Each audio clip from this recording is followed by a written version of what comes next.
نحمده ونصلي ونسلم على رسول الكريم اما بعد فاعوذ بالله من الشيطان الرجيم بسم الله الرحمن الرحيم رب اجعلني مقيم الصلاة ومن ذريتي ربنا وتقبل دعاء ربنا اغفر لي ولوالدي وللمؤمنين يوم يقوم الحساب آمنت بالله صدق الله مولانا العظيم وصدق رسوله النبي الكريم الأمين إن الله وملائكته يصلون على النبي يا أيها الذين آمنوا صلوا عليه وسلموا تسليما تمامی آبا محبت کے ساتھ درود پاک پڑھ لیں الصلاۃ والسلام علیک یا سیدی یا رسول اللہ وعلی آلک واصحابک یا سیدی یا حبیب اللہ الصلاۃ والسلام علیک یا سیدی یا نبی اللہ وعلی آلک واصحابک یا سیدی یا نور اللہ۔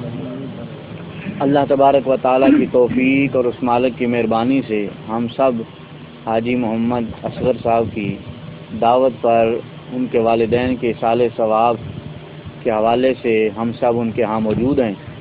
ہم اللہ تعالیٰ کی بارگاہ میں یہ محبت بھری دعا کرتے ہیں کہ اللہ تعالیٰ ان کے والدین کو کروڑ کروڑ جنت عطا فرمائے، اور ہم انشاءاللہ جتنی دیر بھی یہاں بیٹھیں گے اس نیت کے ساتھ بیٹھیں گے کہ اللہ ہمارا ایک ایک لمحہ یہاں بیٹھنا قبول فرمائے گا، اور جب قبول ہوگا تو انشاءاللہ اس ایک ایک لمحے کا ثواب اللہ تعالیٰ ان کے والدین کو عطا فرمائے گا۔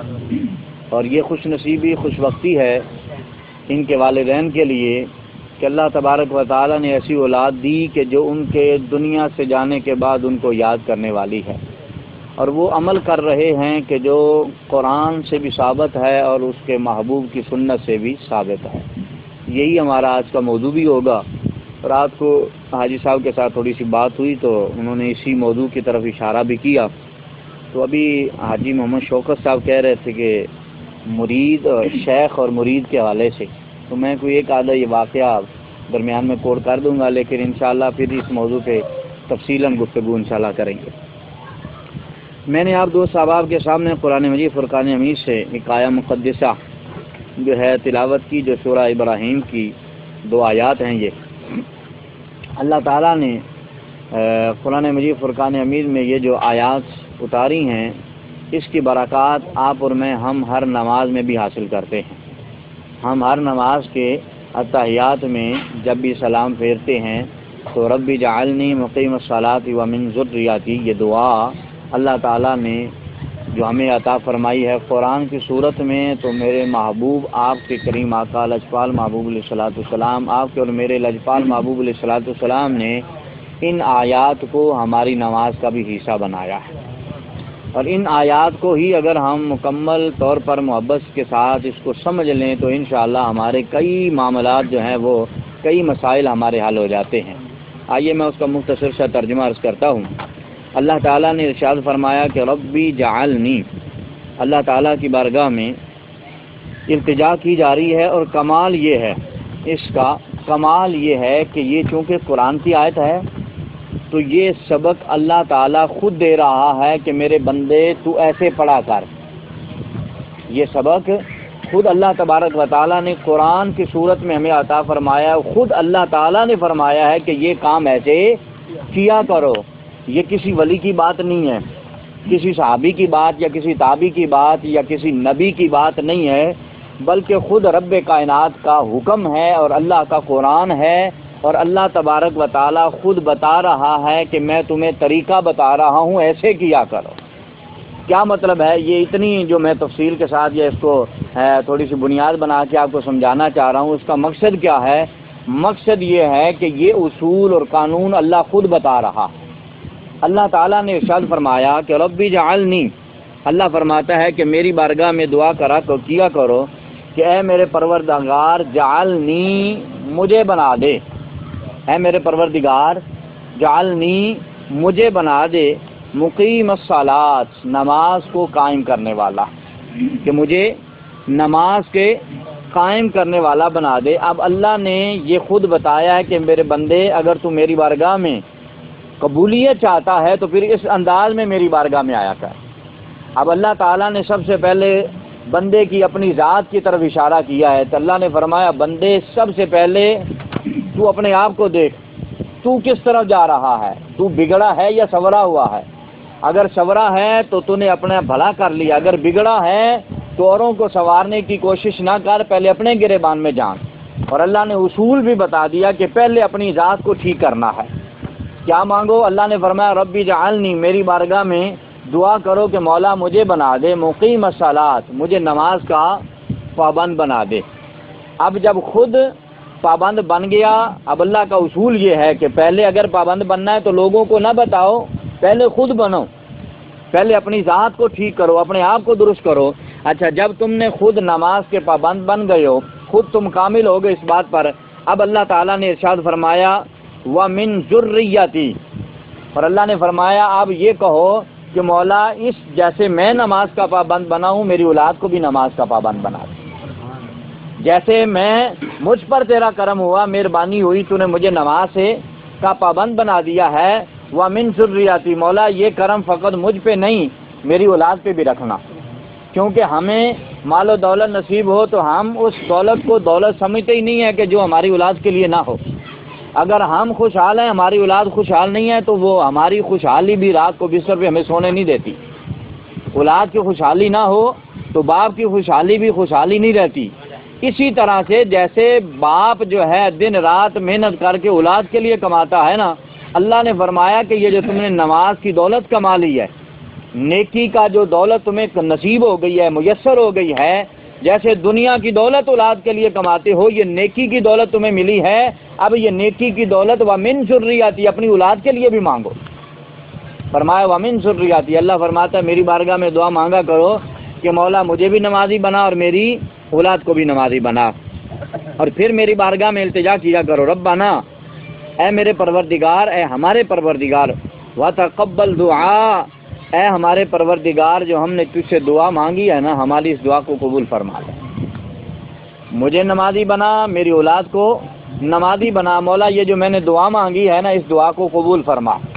اب مزے کی بات یہ ہے کہ جب دعا مانگو اللہ کی بارگاہ میں، قرآن پاک کی اس آیت سے ہٹوں گا نہیں، اللہ فرماتا ہے جب مجھ سے مانگو تو مانگنا بھی ایک عمل ہے، مانگنا بھی اللہ کی بارگاہ سے یہ ثواب ہے۔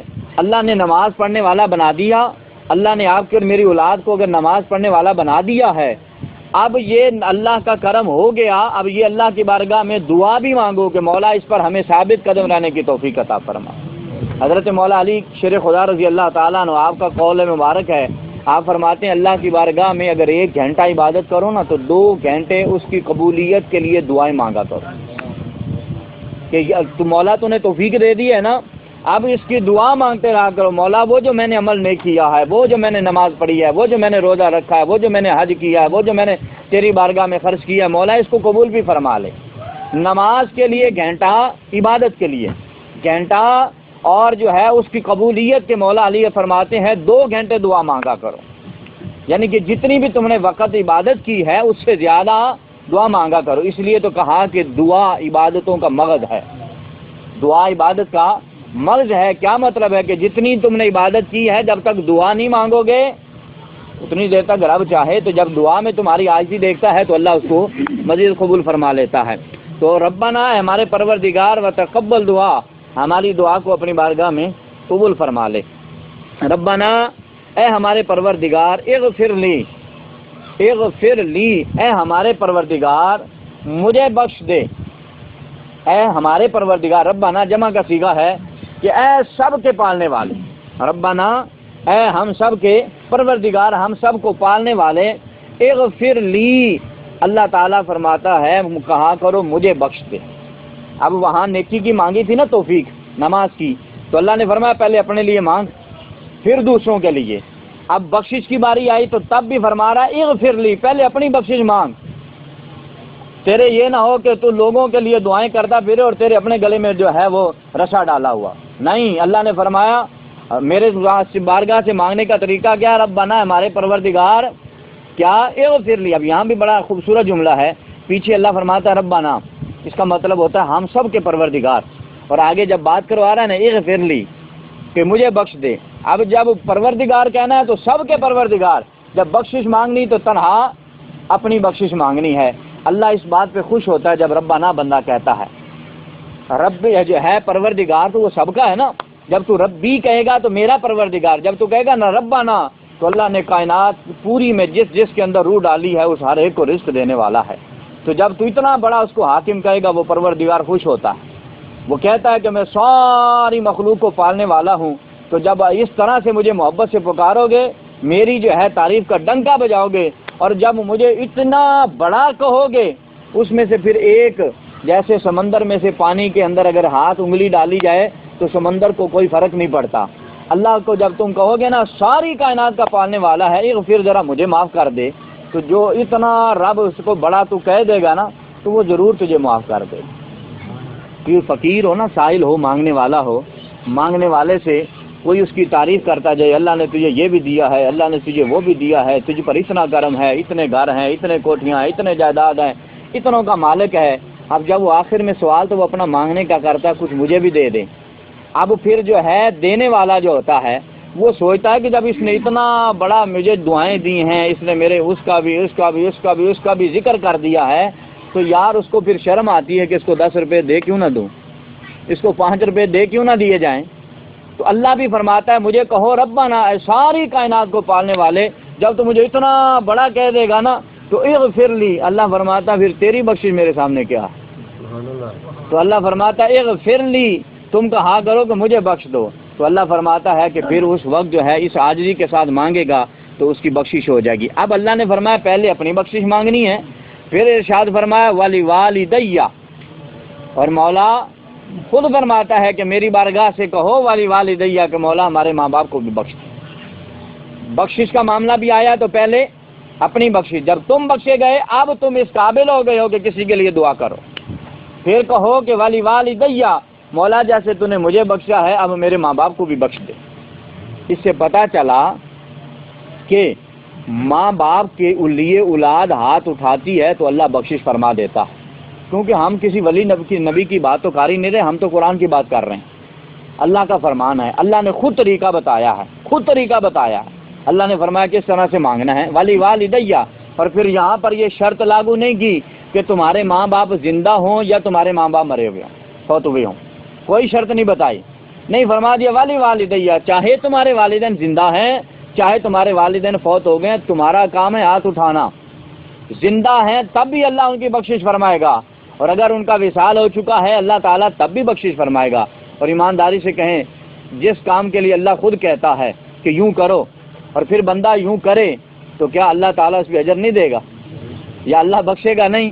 جب خود رب کہہ رہا ہے یار یہ کام کرو بندوں میرے، تم یہ کام کرو، تو جب بندہ کام کرتا ہے تو پھر اس کا جو ہے اس کو اجر ملتا ہے. اللہ بھی فرماتا ہے میں تمہیں خود یہ سبق دے رہا ہوں، والی والدیہ، کیا کہا کرو مولا میرے ماں باپ کو بھی بخش دے. اور پھر آگے ارشاد فرمایا کہ یہ بات، یہ دعا وللمؤمنین، اللہ نے فرمایا ہر ایک مومن کے لیے کیا کرو. یہ بخشش کی دعا ہر ایک مومن کے لیے کیا کرو. بعض ہمارے کچھ ہمیں علم کی کمزوری ہوتی ہے اور کچھ سوچ اور فکر کی کمزوری ہوتی ہے. میں صرف راہ صاحب ایک دن مسجد میں بیٹھے ہوئے ایک آدمی سے باتیں کر رہے تھے، کرتے اب یوں ہی دائرہ وسیع ہوا نا دلائل کا، میں نہیں دے رہا تھا، باتیں یہی کر رہے تھے، بڑی اچھی مطلب دلیل کے ساتھ باتیں کر. جب یوں ابھی دائرہ وسیع ہوا ہے تو وہ حضرت وہاں سے بھاگے، آوازیں دیتے رہے، وہ رکا ہی نہیں. اب کیا بات ہے، وجہ کیا ہے؟ کیونکہ دلائل سامنے ہیں. تو آپ چونکہ اپنے دائرے سے باہر نہیں نکلنا، جب دائرے سے باہر نکلیں گے تو پھر دوسروں کو ماننا پڑے گا. تو بعض لوگ یہ کہتے ہیں کہ یہ جو دعا ہے نا یہ صرف اپنے چلو خاص بندے ہو نا ان کے لیے کر سکتے ہیں، یعنی کہ ماں کے لیے کر سکتے ہیں، باپ کے لیے کر سکتے ہیں. دوسرا تیسرا چوتھا پانچواں آدمی یا مدرسوں سے قرآن پاک لا کر جو ہے والدین کے لیے دعا کریں تو اس کا کوئی فائدہ نہیں. اللہ تعالیٰ نے ارشاد فرمایا، قرآن کی آیت ہے، آپ اور میں ہم دعا میں مانگتے رہتے ہیں. اللہ نے فرمایا وللمؤمنین، جو دعا تم نے اپنے لیے مانگی اور اپنے ماں باپ کے لیے مانگی، وللمؤمنین، وہ سارے مومنوں کے لیے مانگو، وہ سارے مومنین کے لیے ہے. اور فرمایا وللمؤمنین یوم یقوم الحساب، جس دن اس پروردگار کی بارگاہ میں کھڑے ہونا، اس مالک کی بارگاہ میں جس دن حاضر ہونا ہے، اس دن کے لیے اپنی بھی بخشش مانگو، اپنے ماں باپ کی بخشش بھی مانگو، اور جو ہے تمام مومنوں کے لیے بخشش مانگو، تمام مومنوں کے لیے بخشش مانگو. تو لہذا یہ قرآن کا بتایا ہوا اسلوب ہے. یہاں یہ نہیں فرمایا حاجی اصغر صاحب خوش نصیب ہیں جو اپنے والدین کے لیے آپ کو اور مجھے ہم سب کو یہاں اکٹھا کیا ہے اور قرآن کی آیت کے مطابق قرآن کے نص سے ثابت ہے کہ اپنے ماں باپ کے لیے دعا کرنی چاہیے، چاہے ماں باپ زندہ ہوں یا چاہے ماں باپ فوت ہو گئے ہوں۔ میں دوسری آیت پیش کرتا ہوں۔ اللہ تعالیٰ نے ارشاد فرمایا الذین یحملون العرش، رب کائنات نے فرمایا جو یحملون، جو اٹھائے ہوئے ہیں، العرش، اللہ کے عرش کو، جو اللہ کے عرش کو اٹھائے ہوئے ہیں، ومن حولہ، اور جو اس عرش کے آس پاس ہیں، حولہ اس کے ارد گرد ہیں، یسبحون بحمد ربہم، وہ اپنے پروردگار کی تعریف کرتے ہیں، اس کی پاکی کو بیان کرتے ہیں، وَيُؤْمِنُونَ بِهِ، اور اللہ ارشاد فرماتا ہے وہ اس پر ایمان بھی رکھتے ہیں، اس پر ایمان بھی رکھتے ہیں۔ اب اس کی الذین یحملون العرش، اللہ نے فرمایا وہ جو عرش کو اٹھائے ہوئے ہیں وہ کون ہیں؟ عرش کو کس نے اٹھایا ہوا ہے؟ اللہ کے فرشتوں نے اٹھایا ہوا ہے۔ اللہ نے فرشتوں کی ڈیوٹی لگائی ہے۔ فرشتے کس کو؟ عرش کو اٹھائے ہوئے، الذین یحملون العرش، جو فرشتے عرش کو اٹھائے ہوئے ہیں، ومن حولہ، اور جو کچھ فرشتے اٹھائے ہوئے ہیں کچھ اس کے آس پاس ہیں، ومن حولہ، جو کوئی اس کے ارد گرد ہیں، اس کے ہال کے اندر ہیں۔ اللہ فرماتا ہے وہ کرتے کیا ہیں؟ وہ عرش کو بھی اٹھائے ہوئے ہیں، کچھ فرشتے عرش کو اٹھائے ہوئے ہیں، کچھ اس کے آس پاس ہیں۔ اللہ تعالیٰ فرما رہا ہے کہ اس کے علاوہ بھی تم نے پابندی اور بھی کرنی ہے۔ عرش کو اٹھانا کوئی چھوٹا کام تو نہیں ہے، بہت بڑی ڈیوٹی ہے، لیکن اللہ فرماتا ہے اس کے ساتھ خاموش نہیں رہنا، فرمایا اس کے ساتھ کام اور بھی ہے۔ وہ کیا ہے؟ یسبحون بحمد ربہم، تمہیں اپنے پروردگار کی حمد و ثنا بھی بیان کرنی ہے، اپنے پروردگار کی حمد و ثنا بھی بیان کرنی ہے۔ کرنی کن لوگوں نے ہے؟ کنہوں نے ہے؟ فرشتے کر رہے ہیں، آدمی نہیں ہے، انسان نہیں ہے، بندے نہیں ہیں، فرشتے ہیں جو عرش کو بھی اٹھائے ہوئے ہیں، اس کے آس پاس بھی ہیں، اور وہ کیا کر رہے ہیں؟ اللہ کی حمد و ثنا بیان کر رہے ہیں۔ وَيُؤْمِنُونَ، اب بتائیے جو فرشتہ ہے وہ بغیر ایمان کے ہو سکتا ہے؟ ہمارا ایمان ہے، مسلمانوں کا، اللہ کے ماننے والوں کا ایمان ہے، فرشتہ صاحب ایمان ہے، اس کو ایمان کی ضرورت نہیں، وہ تو ہے ہی نوری مخلوق، وہ صاحب ایمان ہے۔ اللہ فرما رہا ہے وہ عرش کو بھی اٹھائے ہوئے ہیں، میری حمد و ثنا بھی بیان کرتے ہیں، پھر آگے ارشاد فرماتا ہے وَيُؤْمِنُونَ بِهِ، اور مجھ پر وہ ایمان بھی رکھتے ہیں۔ یہ الفاظ لانے کی قرآن کو کیا ضرورت تھی؟ جب کہہ دیا عرش کو اٹھائے ہوئے ہیں، جب کہہ دیا رب نے میری حمد و ثنا بیان کر رہے ہیں، پھر کیوں فرمایا وَيُؤْمِنُونَ بِهِ کہ وہ مجھ پر ایمان بھی رکھتے ہیں؟ یہ اس لیے ارشاد فرمایا کہ یہ جتنا بھی کام کر رہے ہیں نا، یہ محبت کے ساتھ کر رہے ہیں، یہ محبت کے ساتھ کر رہے ہیں۔ بعض ہوتے ہیں نا ڈیوٹی کرنی ہوتی ہے، حضرت بلال رضی اللہ تعالیٰ عنہ فرماتے ہیں نا کہ میں جو ہے دشمن کی بھی جو ہے ان کی بھی کرتا تھا، اسلام سے پہلے اپنے آقا کو بھی مانتا تھا، کئی آقاؤں کو مانتا تھا، ان کی بھی خدمت کرتا تھا، لیکن جب محمد کا کلمہ پڑھا تو حضور کی ڈیوٹی کرنے کی کیا بات ہے، اور حضور کی جب ڈیوٹی کرتے تھے تو اللہ اجر دیتا تھا۔ اب خدمت وہاں بھی کرتے تھے، وہ جو ہے آقا تھا لیکن وہ کلمہ گو نہیں تھا، اس نے آقا کو مانا نہیں تھا۔ اب ڈیوٹی تو اس کی بھی کر رہے ہیں لیکن مجبوراً کر رہے ہیں، اور ڈیوٹی یہاں مصطفیٰ کی بھی کر رہے ہیں تو یہاں خوشی سے کر رہے ہیں۔ اللہ نے یہی بتایا کہ میرے فرشتے جو عرش کو اٹھائے ہوئے ہیں وہ محبت سے خوشی کے ساتھ اٹھائے ہوئے ہیں، وہ میری حمد و ثنا وَيُؤْمِنُونَ بِهِ، وہ ایمان کے ساتھ حمد و ثنا بیان کر رہے ہیں۔ آگے اللہ نے ایک اور ان کی ڈیوٹی لگائی ہے، جس وجہ سے میں نے اس آیہ مقدسہ کو چنا ہے۔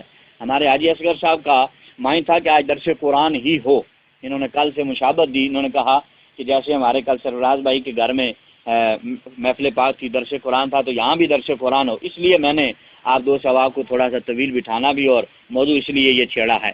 اچھا، فرشتے ہیں وہ اللہ کے عرش کو اٹھائے ہوئے ہیں، کچھ عرش کے ارد گرد گھوم رہے ہیں، وہ اللہ کی حمد و ثنا بیان کر رہے ہیں اور اللہ پر ایمان رکھتے ہیں۔ اب اسی آیت کو آگے چلانا ہے۔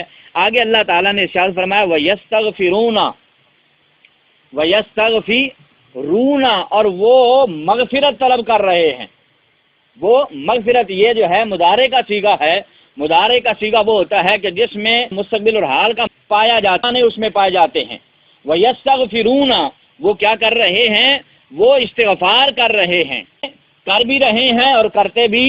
وَيَسْتَغْفِرُونَ، وہ استغفار کر رہے ہیں لِلَّذِينَ، ان لوگوں کے لیے آمنوا، جو لوگ ایمان لے آئے۔ آپ کے اور میرے لیے کون کام کر رہا ہے؟ فرشتے کام کر رہے ہیں۔ تو جس کے لیے فرشتہ دعا مانگے اس کو قبر میں کچھ ہو سکتا ہے؟ اس کو دنیا میں بھی کچھ نہیں ہوتا، اس کو قبر بھی اس کی بہتر ہوتی ہے، کیونکہ اس کے لیے دعا فرشتے کر رہے ہوتے ہیں۔ یہ ظاہری اسباب جو ہے اس کو نہیں دیکھا جائے گا، یہ تو قیامت کے دن پتہ لگے گا کہ کس فرشتے کی جو ہے دعا سے بندہ بخشا گیا، کس نبی کی دعا سے بندہ بخشا گیا، کس ولی کی دعا سے بندہ بخشا گیا۔ یہ مناظر جب کھل کر سامنے آئیں گے وہ دن میدان محشر کا دن ہوگا۔ اللہ نے فرمایا میں نے اتنے بڑے بڑے وہ ڈیوٹیاں دے رہے ہیں، اتنے کام کر رہے ہیں، لیکن کتنا لازمی کام تھا۔ فرمایا وَيَسْتَغْفِرُونَ لِلَّذِينَ آمَنُوا، اللہ نے فرمایا یہ جو توبہ استغفار ہے نا ایمان والوں کے لیے تم کرتے رہو۔ تو اللہ فرشتوں کی دعا کو رد کبھی نہیں فرماتا۔ پتہ چلا کہ اصال ثواب جائز ہے، الحمدللہ اس میں کوئی شک نہیں ہے، حتیٰ کہ اللہ نے اصال ثواب کی ڈیوٹی فرشتوں کی بھی لگائی ہے، تم بھی کرتے رہو۔ وَيَسْتَغْفِرُونَ لِلَّذِينَ آمَنُوا، اللہ نے فرمایا فرشتے بھی جو ہے اس کے لیے استغفار کرتے رہتے ہیں۔ اور فرمایا ربنا وسعت كل شيء رحمۃ علما، اور جو ہے ربنا اے ہمارے پروردگار، وسعت وسیع فرما دے کل شیء رحمۃ و علما، ہر شے کے ساتھ اپنی رحمت اور علم ہم پر وسیع فرما دے، ہم پر وسیع فرما دے۔ اور فاغفر، اور مولا فاغفر بس تو بخش دے للذین ان لوگوں کو، تابو جنہوں نے توبہ کی ہے، واتبعوا اور جو اتباع کرتے ہیں سبیلا کا تیرے راستے کی، مولا ان لوگوں کو بخش دے۔ فاغفر مولا پس انہیں بخش دے، کس کے لیے؟ للذین تابو، جو لوگ توبہ کرتے۔ اب پتہ چلا کہ اللہ بخشش ان کی فرماتا ہے کہ جن کے دل میں خوف خدا ہوتا ہے۔ ایک بندہ اکڑا ہوا رب کو مانتا ہی نہیں ہے، کہتا ہے میں رب کو مانتا ہوں لیکن نماز کو نہیں مانتا، رب کو مانتا ہوں زکوٰۃ کو نہیں مانتا ہوں، تو اس کی بخشش کیسے ہوگی؟ وہ تو اکڑا ہوا۔ اللہ فرما رہا ہے للذین تابو، بخشش ان لوگوں کی ہوگی جو توبہ کرتے رہتے ہیں، جو آجی کے ساتھ سر جھکاتے رہتے ہیں، واتبعوا اور وہ پیروی کرتے ہیں سبیلا کا تیرے راستے کی، وقہم عذاب الجحیم، اللہ تبارک و تعالیٰ فرماتا ہے کہ واقعہم، رب کائنات نے ارشاد فرمایا میری بارگاہ میں دعا مانگا کرو کہ مولا مجھے دوزخ کے عذاب سے بچا لے، مجھے دوزخ کی آگ سے، دوزخ کے عذاب سے بچا لے۔ ویسے میں نے قرآن مجید فرقان حمید کی میرے ذہن میں جو ٹائم تھا میں نے 15 منٹ لے لیے ہیں، 15 منٹ ابھی آپ کو اور لینے ہیں۔ جو تھک گئے ہیں وہ ذرا سبحان اللہ کہہ دیں، سارے ہی تھک گئے۔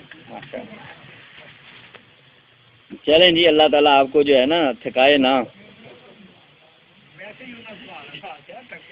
چلیں ایک آیت اور پیش کر دیتا ہوں، آپ کی سبحان اللہ سے مجھے لگا ہے کہ آپ بیٹھے ہوئے، ایک آیت اور سنا دیتا ہوں۔ آئیے قرآن پاک کی دوسری آیت، اللہ تبارک و تعالیٰ ارشاد فرماتا ہے، رب کائنات نے ارشاد فرمایا سورہ حشر، والذین جاؤ اور وہ لوگ جو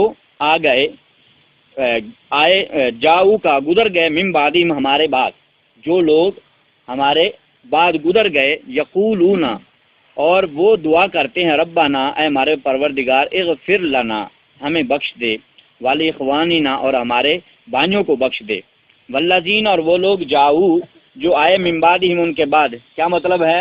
ہمارے والدین، میرے والد صاحب الحمدللہ زندہ ہیں، والدہ کا وصال ہو گیا، یا جیسے بھی ہمارے دادا پردادا، پیچھے ہمارا جو سلسلہ ہے یہ اسی کا اللہ ذکر فرمایا، والذین جاؤ من بعدہم، جو اب آئے ہیں نا، اب جو ہیں وہ دعا کر رہے ہیں اپنے پچھلوں کے لیے جو گزر گئے ہیں، والذین جاؤ من بعدہم، بعد میں آنے والے دعا کر رہے ہیں پچھلوں کے لیے۔ تو پتہ چلا کہ آنے والا پچھلوں کے لیے دعا کرے گا تو قرآن سے ثابت ہے، قرآن سے ثابت ہے۔ وہ دعا کیا کرتے ہیں؟ یقولون، وہ کہتے ہیں ربنا اے ہمارے پروردگار، اغفر لنا ہم سب کو بخش دے، وہ جو پچھلے ہیں ان کو بھی، کیونکہ جمع کا صیغہ استفار فرمایا، اور یہاں جو موجود ہیں ان کو بھی، ہم سب کو بخش دے، والاخواننا ہم سب کو بخش دے، اور جو اخواننا ہمارے اخون کا مطلب ہوتا ہے بھائی، والاخواننا اور ہمارے تمام بھائیوں کو بخش دے، ہمارے تمام بھائیوں کو بخش دے، اور مومن مومن کا بھائی ہے، مسلمان مسلمان کا بھائی ہے۔ اللہ کی بارگاہ میں ہم دعا کرتے ہیں مولا ہمارے سب بھائیوں کو بخش دے، الذین وہ لوگ جو سبقونا بالایمان، جو ایمان میں ہم سے پہلے سبقت لے گئے۔ ہم پہلے جب آئے نہیں تو ہم نے کلمہ کیسا پڑھنا، جب ہم بعد میں آئے وہ ایمان والے ہم سے پہلے گزر چکے ہیں۔ وہ دعا کرتے ہیں، کیا دعا کرتے ہیں؟ الذین وہ کہتے ہیں سبقونا بالایمان کہ جو ہم سے ایمان میں سبقت لے گئے، ولا تجعل فی قلوبنا اور نہ بنا ہمارے دلوں کو غلا للذین آمنوا ان لوگوں کے لیے ہمارے دل میں کینہ نہ رکھنا، ہمارے دل میں کینہ نہ رکھنا۔ آج کے لیے اس کی تفسیر کا میں ایک جملہ اپنی طرف سے اضافی بولوں گا۔ اللہ تعالیٰ نے ارشاد فرمایا ولا تجعل فی قلوبنا، ہمارے دلوں کو نہ بنانا، ہمارے دلوں کو نہ بنانا غل للذین آمنوا، ان ایمان والوں کے لیے بغض اور کینہ۔ بات یہ ہے، سوال یہ اٹھتا ہے کہ جو فوت ہو گئے ہیں ان کے لیے ہم نے بغض کیا رکھنا ہے دل میں؟ کچھ رکھیں گے بھی تو فائدہ ہوگا؟ نہیں ہوگا۔ کوئی کینہ دل میں رکھ لیں گے تو کوئی فائدہ ہوگا؟ نہیں فائدہ ہوگا۔ اللہ نے یہاں پر کیوں ارشاد فرمایا کہ دعا مانگا کرو جو تمہارے پہلے گزر گئے ہیں، ان کے معاملے میں اپنے دل سے بغض اور کینہ نکال دو؟ کیا مطلب ہے؟ میں آج کے لیے تھوڑے سے چند جملے، یہ اب میں جو بولنے والا ہوں وہ اپنی طرف سے اضافی بولنے والا ہوں، لیکن یہ محبت بھرے ہوں گے، انشاءاللہ کوئی ایسی بات نہیں ہوگی۔ کیا مطلب ہے؟ ان کے لیے دل میں کینہ نہ رکھو۔ جب تم ان کے لیے ہاتھ نہیں نہ اٹھاؤ گے تو یہ سمجھو کہ دل میں کینہ ہی ہے تمہارے۔ جب یہ کہو گے کہ ہماری دعاؤں سے ان کو کوئی فرق نہیں پڑتا، جب یہ کہو گے وہ تو مر کے مٹی ہو گئے، ان کے لیے کچھ بھی نہیں ہے، تو سمجھ لو کہ پھر تمہارے دل میں کینہ ہے، وہ تو تڑپ رہا ہے قبر کے اندر، وہ تو تمہارے اشارے ثواب کا منتظر ہے، تمہارے پڑھنے کا منتظر ہے، لیکن تم نہیں پڑھتے تو پھر سمجھ لو کہ مرنے والے کے بارے میں تمہارے دل میں بغض اور کینہ موجود ہے۔ اللہ فرماتا ہے اس سے بچنا ہے۔ ربنا، اے ہمارے پروردگار، انہ کا بے شک تو رؤوف الرحیم، بے شک تو جو ہے بڑا ہی مہربان اور نہایت رحم فرمانے والا ہے۔ یہ 2 آیات کافی ہیں، میں نے ویسے 7-8 آیات پہ لکھی ہوئی تھی، اب آپ کو چند حدیث پر 10 منٹ ہیں ابھی میرے پاس۔ آئیے، یہ میں نے آپ کو قرآن پاک کی آیات سے تھوڑا سا اصالہ ثواب کے حوالے سے عرض کیا۔ پہلی حدیث پاک، حضرت جابر رضی اللہ تعالیٰ عنہ فرماتے ہیں حضرت سعد بن معاذ کی وفات ہوئی۔ حضرت، اس کو روایت کرنے والے حضرت جابر ہیں، اور وفات کن کی ہوئی؟ حضرت سعد بن معاذ رضی اللہ تعالیٰ عنہ کی۔ یہ سرکار علیہ الصلوۃ والسلام کے صحابی ہیں، ان کا جنازہ حضور نے پڑھایا۔ حضرت سعد بن معاذ کا جنازہ آپ کے اور میرے کریم آقا صلی اللہ علیہ وسلم نے فرمایا، اور مسند امام احمد بن حنبل میں حدیث پاک موجود ہے، سرکار نے جنازہ پڑھایا۔ جنازہ پڑھنے کے بعد حضور علیہ الصلوۃ والسلام نے لحد میں اتارا، اور لحد میں اتارنے کے بعد حضور نے وہاں پر کھڑے ہو کر دعا مانگی۔ سرکار نے کیا دعا مانگی؟ فسبحنا طویلا، صحابہ کہتے ہیں حضور علیہ الصلوۃ والسلام نے طویل جو ہے تسبیح بیان فرمائی، اور پھر تسبیح کے ساتھ اللہ تبارک و تعالیٰ کے محبوب نے کے صحابہ بتاتے ہیں کہ ثم، اس کے بعد کبرا فکبرنا، پھر رسول پاک صلی اللہ علیہ وسلم نے وہاں تسبیح بیان فرمائی، ثم فکبرا، ثم کبرا فکبرنا، پھر رسول پاک صلی اللہ علیہ وسلم نے وہاں تکبیر کہی، تو حضور کی تکبیر کو سن کر ہم نے بھی تکبیر کہی، ہم نے بھی تکبیر کہی۔ حضرت جو جناب جابر فرما رہے ہیں، اس روایت کو بیان کر رہے ہیں، رسول پاک صلی اللہ علیہ وسلم کے کرنے پر ہم نے بھی ایسا کیا، حالانکہ حضور اس طرح سے کرتے نہیں تھے کہ قبر میں دفن کر دیا پیچھے کھڑے ہو گئے، حالانکہ حضور کا معمول تھا وہ چلے جاتے تھے، لیکن خلاف معمول حضور نے یہ کام کیا۔ تو صحابہ کہتے ہیں کہ ہم نے رسول پاک سے پوچھا، یا رسول اللہ صلی اللہ علیہ وسلم پہلے تو آپ نے کبھی ایسا نہیں کیا جیسا آج آپ نے کیا، فسبحنا، ہم سب نے دیکھا کہ آپ نے تسبیح پڑھی اور آپ کے ساتھ ہم نے بھی پڑھی، اور کبرا فکبرنا، آپ نے جو ہے تکبیر کہی تو ہم نے بھی آپ کے پیچھے تکبیر کہی، ہم نے تو آپ کو دیکھ کر کیا ہے، پہلے آپ ایسا کیا نہیں کرتے تھے، آج کیوں فرمایا ایسا؟ رسول پاک صلی اللہ علیہ وسلم نے فرمایا، میرے صحابہ، میرے اس غلام پر، سرکار کی حدیث پاک کے لفظ ہیں، لقد تضايق على هذا العبد الصالح قبره حتى فرج اللہ عنہ، سرکار علیہ الصلوۃ والسلام نے فرمایا اس نیک بندے کی قبر تنگ ہو رہی تھی۔ اب ساتھ یہ بھی حضور ارشاد فرما رہے ہیں بندہ نیک ہے لیکن پھر بھی قبر تنگ ہو رہی تھی، حضور علیہ الصلوۃ والسلام نے فرمایا تو میں نے جو ہے ان کی جو ہے قبر پر کھڑے ہو کر حضور نے اللہ کی تکبیر کہی، تسبیح بیان بھی کی، اللہ نے جو اللہ کے محبوب نے حضور کا نام اللہ اکبر بھی اللہ کا نام پکارا اور تسبیح بھی بیان کی، اللہ نے اس تسبیح کے طفیل اپنے محبوب کے صحابی کی قبر کو کھول دیا، اللہ تبارک و تعالیٰ نے پھر ان کی قبر کو وسیع فرما دیا۔ اگر صحابی کی قبر عذاب کی وجہ سے، کچھ تنگی کی وجہ سے، کچھ معاملات، انسان ہے نا، اللہ کے نبیوں کے سوا کوئی بھی گناہوں سے پاک نہیں ہے، تو کچھ معاملات کی وجہ سے بھی قبر تنگ ہوئی ہے، رسول پاک نے دعا مانگی، اللہ نے قبر کو کھول دیا، تو پتہ چلا دعا مانگنے سے قبریں کھل جاتی، دعا مانگنے سے عذاب دور ہو جاتے ہیں۔ تو اگر صحابی رسول کے لیے رسول پاک قبر پر کھڑے ہو کر دعا کر رہے ہیں، جو صحابی جو نص قطعی سے صحابہ ثابت ہیں کہ یہ جنتی ہیں، تو اگر آپ اور میں، ہم اپنے عزیزوں کے لیے، رشتہ داروں کے لیے قبر پر کھڑے ہو کر دعا کریں گے تو کیا ان کے لیے زیادہ ضروری نہیں بنتی؟ پھر بھائی صحابہ تو پھر بھی جنتی تھے نا، تو ہم تو گناہ گار ہیں، ہمارے بڑے بھی گناہ گار تھے، ہم آنے والے بھی، ہماری اولادیں، ہم گناہ گار ہیں، تو ہمارا تو حق بدرجہ اولا بنتا ہے کہ ہم قبروں پہ کھڑے ہو کر خود بھی دعا مانگیں اور اپنے بچوں کے لیے بھی اور اپنے بڑوں کے لیے دعا مانگیں. یہ میرے آقا کی سنت سے بات ثابت ہو گئی. دوسری حدیث پاک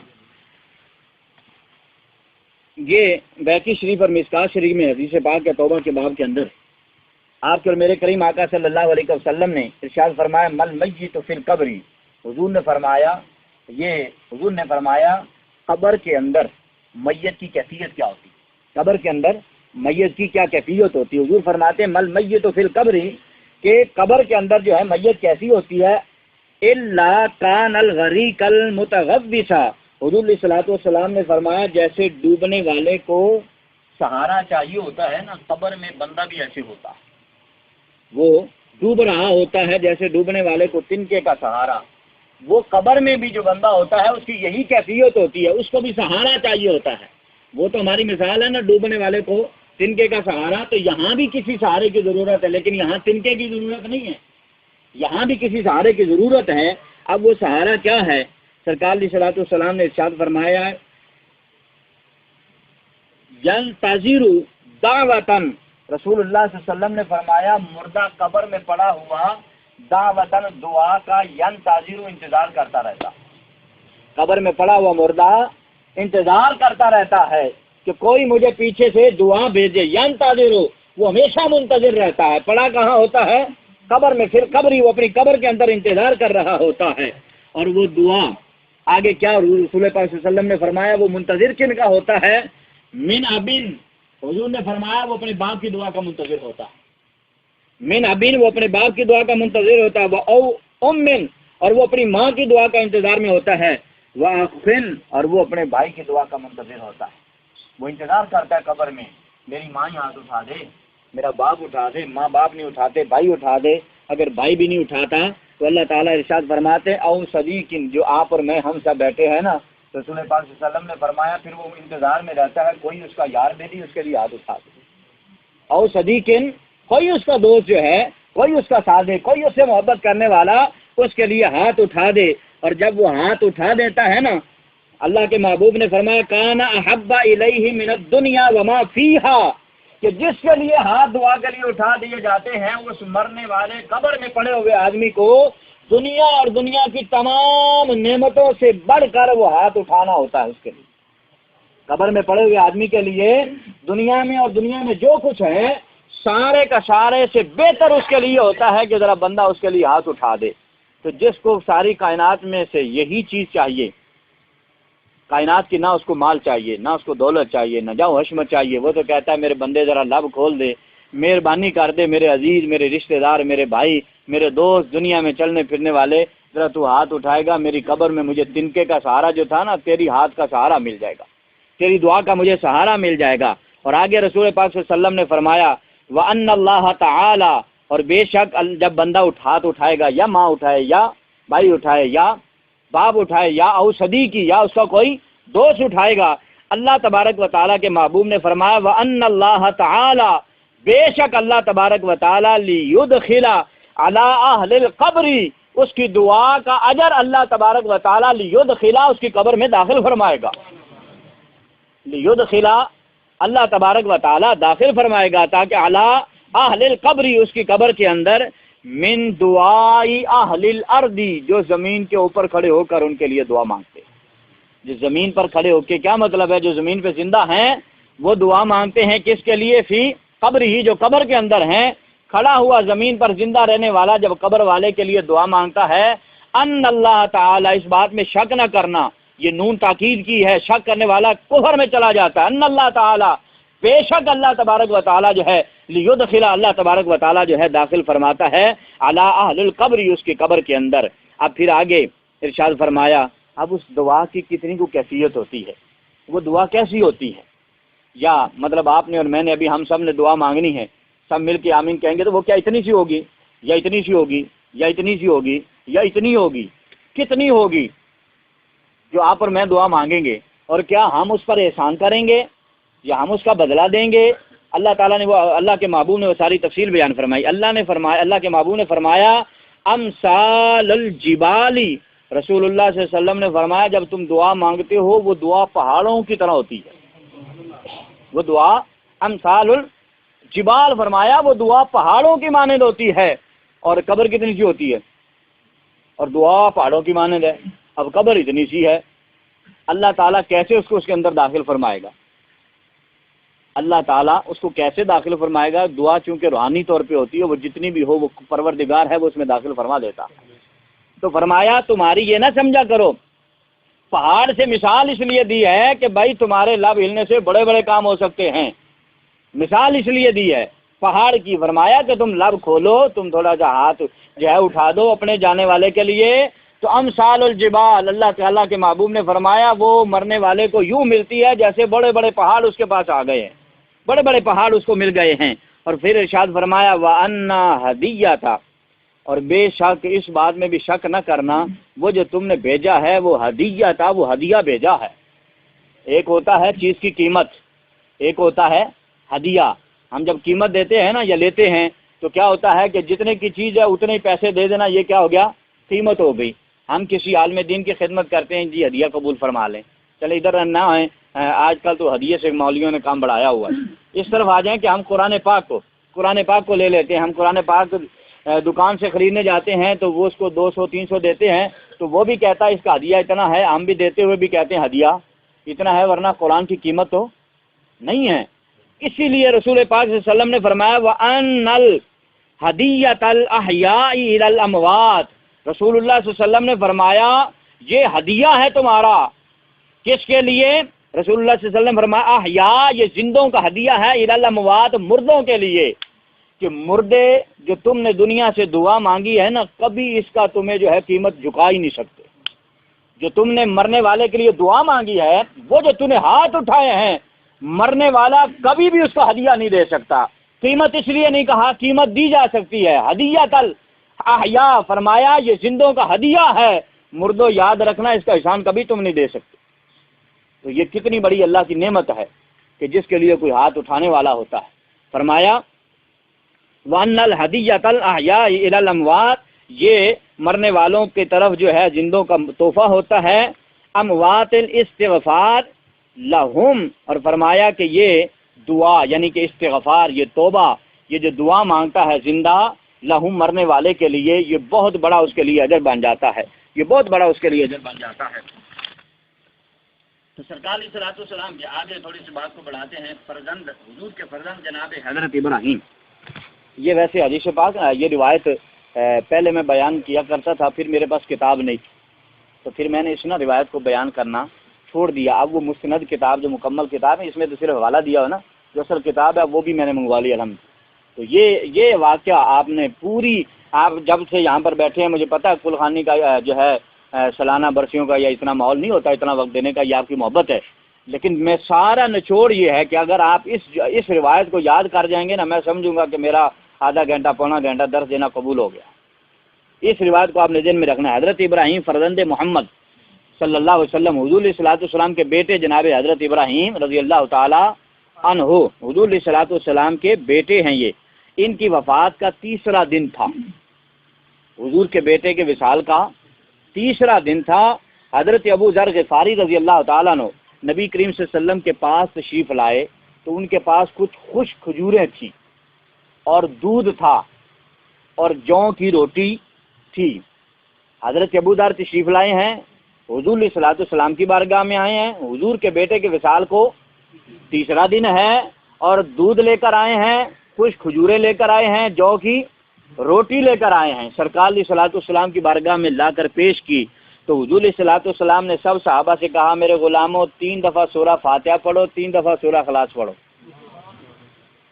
کہہ دے محبت نہ سبحان اللہ، ہاں اندر ویسے جملہ بنتا ہے محبت نہ کہنا سبحان اللہ۔ تو 3 مرتبہ سورہ فاتحہ پڑھوائی، 3 مرتبہ سورہ اخلاص میرے آقا نے پڑھوائی، اور حضور علیہ الصلوۃ والسلام نے دعا کے لیے ہاتھ اٹھائے، اور پھر حضور نے ہاتھ اٹھائے دعا مانگی اور اپنے ہاتھ چہرے پر مل لیے، اور سرکار علیہ الصلوۃ والسلام نے اپنے غلاموں کو فرمایا کہ اس کو آپس میں تقسیم کر لو اور اس کو کھا لو، اور ساتھ ساتھ رسول اللہ صلی اللہ علیہ وسلم نے فرمایا یہ سن لو کہ وہ جو میں نے ہاتھ اٹھا کے دعا مانگی ہے نا، میں نے اپنے بیٹے ابراہیم کی روح کو اس کا ایصال کیا ہے، اس کا ثواب میں نے اپنے بیٹے ابراہیم کی روح کو پہنچایا ہے۔ تو لہذا پتہ چلا ڈائریکٹ میرے آقا کی. اچھا میں نے آپ کو حوالہ بتانا بھول گیا کہ یہ فتاویٰ حضرت ملا علی قاری رحمۃ اللہ تعالیٰ علیہ، ملا علی قاری رحمۃ اللہ تعالیٰ علیہ بڑے بزرگ اور مجتہد امام گزرے ہیں. یہ انہوں نے ان کے فتاویٰ کی پوری کتاب ہے، اس میں سے ایک یہ واقعہ وہ جو ہے روایت میں نے آپ کے سامنے ملا علی قاری کا فتاویٰ جو ہے اس میں سے میں نے آپ کو آج کی روایت کوٹ کی ہے. فتاویٰ ملا علی قاری میں اس واقعہ کو رسول پاک صلی اللہ علیہ وسلم کے لکھا ہوا ہے. حضرت مجدد الافسانی رحمۃ اللہ تعالیٰ علیہ، حضرت مجدد الافسانی فرماتے ہیں میں رسول اللہ صلی اللہ علیہ وسلم کی بارگاہ میں بھی ختم شبد دلا کرتا تھا، محفل کیا کرتا تھا. تو میں جب محفل کے اختتام پر دعا مانگتا نا تو میں حضور کے پنجتن پاک ان کی روح کو اصال ثواب کیا کرتا تھا، اہل بیت کو اور دیگر کھلا جو ہے مسلمانوں کے لیے دعا کر کے جو اپنے چہرے پہ ہاتھ پھیر لیتا تھا. فرماتے ایک رات میں سویا مجھے حضور کی زیارت نصیب ہوئی. مجدد الافسانی علیہ رحمہ فرما رہے ہیں مجھے حضور کی زیارت نصیب ہوئی، لیکن میں نے دیکھا کہ میں حضور کو دیکھ رہا ہوں. حضور نے جب میری طرف دیکھا تو حضور نے چہرہ موڑ لیا، جیسے کسی سے کوئی خفا نہیں ہوتا، ناراض ہوتا ہے، چہرہ پھیر لیا. فرماتے ہیں جب چہرہ حضور نے پھیرا تو میں پریشان ہو گیا. میں نے سرکار کی بارگاہ میں عرض کی یا رسول اللہ یہ خواب ہے. حضرت مجدد الافسانی کا اور بزرگوں کے خواب حقیقت پر مبنی ہوتے ہیں. نبوت کا 46واں حصہ جو ہے وہ ایک خواب بھی ہے. جب تک خواب کی حقیقت کو نہ مانا جائے نبوت بھی مکمل نہیں ہوتی. خواب نبوت کا 46واں حصہ ہے. مجدد الافسانی فرماتے ہیں میں نے سرکار کی بارگاہ میں عرض کیا یا رسول اللہ صلی اللہ علیہ وسلم آقا رخ کیوں مجھ سے پھیر لیا، زیارت بھی کروا دی رخ بھی پھیر لیا. حضور علیہ الصلوۃ والسلام نے فرمایا جب بھی تم کھانا بھیجتے ہو نا فلاں فلاں کو بھیجتے ہو، جی آقا بھیجتا ہوں. حضور نے فرمایا میں تو کھانا عائشہ کے گھر میں بھی کھاتا ہوں. عائشہ کا نام کیوں نہیں لیتے؟ حضرت عائشہ تو صدیقہ. حضور نے فرمایا میں عائشہ کے گھر میں کھانا کھاتا ہوں. تم جب بھی جو ہے کھانا بھیجتے ہو اہل بیت کا نام لے لیتے ہو، حسنین کریمین کا نام لے لیتے ہو. فرمایا میں کھانا تو عائشہ کے گھر میں کھاتا تھا. حضرت فرماتے ہیں جب میری آنکھ کھلی تو میں نے اللہ کی بارگاہ میں توبہ کی، حضور کی بارگاہ میں معافی مانگی. اس کے بعد میں نے اپنی دعاؤں میں حضرت عائشہ تو صدیقہ کا شمار کر دیا. جب بھی دعا مانگتا تھا حضرت عائشہ کا ذکر کرتا تھا. کیا مطلب پتا چلا کہ جب تو دعا مانگتا ہے تو میرے آقا بھی سنتے ہیں. دعا اگر نبی کے لیے کی جائے تو نبی بھی سنتے ہیں. اور حضور دعا کے بدلے میں نبی کی ذات قبر میں جانے کے بعد بندہ کھانے پینے سے پاک ہے، لیکن حضور فرماتے ہیں تو کھانے پر جب دعا مانگتا ہے نا تو تجھے پتہ نہیں ہے کہ میں کھانا تو عائشہ کے گھر میں کھاتا ہوں. اور حضور حضرت عائشہ سے بڑی محبت کرتے تھے، بہت پیار کیا کرتے. حضرت عائشہ فرماتی میں وہ خوش نصیب ہوں کہ جب حضور کا وصال ہوا نا تو میں حضور کے سینے اور ہسلی کے درمیان حضور میرے سینے اور ہسلی کے درمیان حضور موجود تھے. کیا مطلب ہے؟ سینہ یہ ہے، ہسلی اس کو کہتے ہیں. سینہ اور ہسلی کے درمیان کیا مطلب ہے؟ حضرت عائشہ کے سینے اور ہسلی کے درمیان حضور یہاں لیٹے ہوئے تھے جب حضور کا وصال ہو رہا. تو سرکار فرماتے ہیں محدث مجدد الثانی کو فرما رہے ہیں کہ عائشہ کے گھر کھانا نہیں بھیجنا. عائشہ سے تو حضور اتنی محبت کرتے ہیں. اور حضرت عائشہ فرماتی میں وہ خوش نصیب ہوں جب حضور کا وصال ہو رہا تھا حضور نے اشارے سے کہا مسواک کرنی ہے. تو اب حضور کیونکہ آخری وقت تھا اور طبیعت علیل تھی تو حضور نے مسواک جو ہے دانتوں میں رکھ کر حضرت عائشہ نے دانتوں میں رکھ کر مسواک کو چبایا، نرم کیا، نرم کر کے پھر حضور کو دیا. اور پھر حضور علیہ الصلوۃ والسلام نے اپنے دانتوں میں جو ہے کیا. اور کرنے کے بعد رسول اللہ صلی اللہ علیہ وسلم نے جب یوں ہی فارغ ہو گئے حضرت اما عائشہ صدیقہ فرماتی ہیں میں نے دیکھی ہاتھ سے گر گئی، میرے آقا کا وصال ہو گیا. کیا عائشہ کا مقام تھا رضی اللہ تعالیٰ عنہ. تو ان کے ہاں کیوں نہیں تم جو ہے ان کا نام کیوں نہیں لیتے؟ آخری روایت حضرت جنید بغدادی رضی اللہ تعالیٰ عنہ، یہ کتاب تحذیر الناس ہے. مولوی اشرف علی خان مولانا قاسم نانوتوی بانی مدرسہ دیوبند، مولوی قاسم علی نانوتوی نے اپنی کتاب تحذیر الناس کے اندر اس واقعہ کو لکھا ہے اشارے ثواب کے حوالے سے. اور اس کتاب کے اندر بہت بے ادبیاں ہیں، بہت گستاخیاں ہیں تحذیر الناس کے اندر. لیکن اس میں سے ایک واقعہ کھول کر رہا ہوں. تحذیر الناس میں لکھا کہ حضرت جنید بغدادی رحمۃ اللہ تعالی علیہ کا ایک مرید تھا کہ جو صاحب کشف تھا، جو صاحب کشف تھا. مطلب اس کو جو ہے کیفیت اللہ تعالیٰ جو ہے اس کو قبروں کی کیفیت بھی دے دیتا تھا. وہ قبروں والوں کو دیکھ لیتا تھا، آسمان پر اگر نظر اٹھانا چاہتا تھا آسمان والوں کو دیکھ لیتا تھا. اس کو اللہ نے کشف کی علم عطا فرما رکھا تھا. حضرت جنید بغدادی کا تھا کیا؟ مرید. حضرت جنید بغدادی کے قدموں میں بیٹھا ہوا تھا، آپ واز فرما رہے تھے، واز کرتے کرتے وہ شخص رونے لگ گیا. حضرت جنید بغدادی نے فرمایا اپنے مرید سے بھائیا کیا بات ہے بیلیا کیوں روتا ہے؟ کہنے لگا حضور میں نے کشف سے دیکھا ہے میری ماں قبر میں پڑی اس کو عذاب ہو رہا ہے. میں نے اپنی ماں کا عذاب دیکھا. یہ دیوبند کے مولانا ہیں وہ لکھ رہے ہیں، کہتے ہیں وہ کہتا ہے کہ میں نے کشف کے ذریعے سے دیکھا ہے قبر میں عذاب ہو رہا ہے۔ حضرت جنید بغدادی فرماتے ہیں میرے پاس 1.25 لاکھ مرتبہ کلمہ شریف پڑھا ہوا تھا، میرے پاس 1.25 لاکھ کلمہ شریف پڑھا ہوا تھا۔ فرماتے میں نے اس کو بتایا نہیں، بس اس نے مجھے بتایا تو میرے دل میں آیا کہ میرے پاس کلمہ پڑا ہوا ہے، میں اس کی روح کو ثواب نہ پہنچا دوں، قبر میں عذاب جو ہو رہا۔ تو مجھے جو ہے جنید بغدادی کا عقیدہ دیکھیں۔ اور تیسرے نمبر پر یا چوتھے نمبر پر جا کر داتا علی اجویری کے یہ شیخ ہیں حضرت جنید بغدادی رحمۃ اللہ تعالی علیہ، داتا علی اجویری ان کے مرید ہیں۔ تو اب کیا دیکھ رہا ہے کہ فرماتے ہیں حضرت جنید بغدادی فرماتے ہیں میں نے دل مجھ سے سوال کیا، میری ماں کو عذاب ہو رہا ہے، میں نے دل میں یہ ارادہ کیا کہ مولا 1,25,000 مرتبہ میں نے کلمہ پڑھا ہوا ہے، میں اس کی والدہ کی روح کو اصالہ ثواب کرتا ہوں۔ آپ فرماتے ہاتھ بھی نہیں اٹھایا، اس بار دل میں نے اس کو اصالہ ثواب کر دیا۔ میں پھر واز میں لگ گیا، میں نے دوبارہ دیکھا تو وہ شخص مسکرا رہا تھا، میں نے دوبارہ دیکھا تو وہ مسکرا رہا تھا۔ میں نے اسے پوچھا اب کیا ہوا ہے بھائی؟ تو کہنے لگے حضور اب میں نے دیکھا ہے کہ میری ماں کا عذاب دور ہو گیا، میری ماں کی قبر کا عذاب دور ہو گیا۔ ہم اللہ کی بارگاہ میں یہ دعا کرتے ہیں۔ چلو ہماری بات بھی آج شوکت صاحب وہ اللہ کے ولی پہ ہی آ کے ختم ہوئی ہے، اللہ کے ولی کی بات پر ہی ختم ہوئی ہے۔ تو لہذا شیخ کے لیے جو ہے شیخ کا دامن بھی ضروری ہے، ولیوں کا دامن بھی ضروری ہے، اور اس کے سامنے مٹ جانا چاہیے، اپنے آپ کو ختم کر دینا چاہیے۔ اس پہ بھی انشاءاللہ کبھی بحث کریں گے۔ ہم اللہ کی بارگاہ میں دعا کرتے ہیں کہ اللہ تعالیٰ آپ کو اور میری ہم سب کی حاضری اپنی بارگاہ میں قبول فرمائے۔ آپ ایک مرتبہ درود پاک پڑھیں، میں 2 یا 3 بار شعر پڑھوں گا اور پھر اس کے بعد ختم پاک پڑھ لیں۔ صلی اللہ علیہ